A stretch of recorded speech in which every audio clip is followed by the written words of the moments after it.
Welcome to Storied Audio. They were 3 days away from getting engaged. Emma had already chosen the ring she wanted. Daniel had secretly bought it, and every night, he practiced the words he planned to say. Then, on a rainy Thursday evening, someone knocked on Emma's door. A woman stood outside holding an old photograph. "My name is Rachel," she said. "You deserve to know what Daniel did." Emma stared at the picture.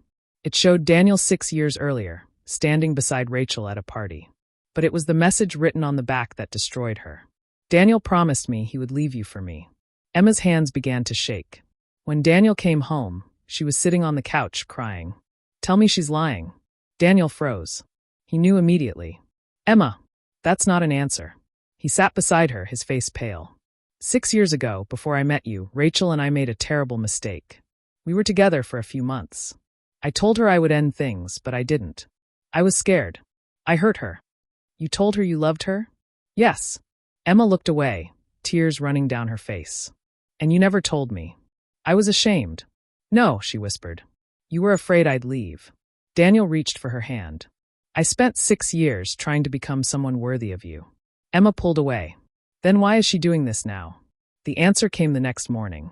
Rachel had lost her job at the company Daniel owned. She blamed him for ruining her life. She hadn't come for truth. She had come for revenge. But knowing that didn't make the betrayal hurt any less. Daniel found Emma packing a suitcase. "Please don't go." She stopped at the door. "I love you," she whispered. "That's what makes this so painful." Daniel's eyes filled with tears.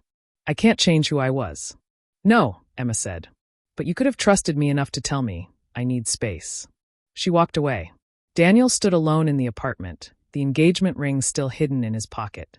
Weeks later, Emma returned.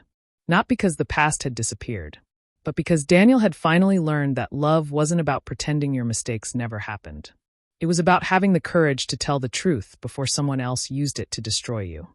Emma looked at him and whispered, "I'm not saying yes yet." Daniel nodded through his tears.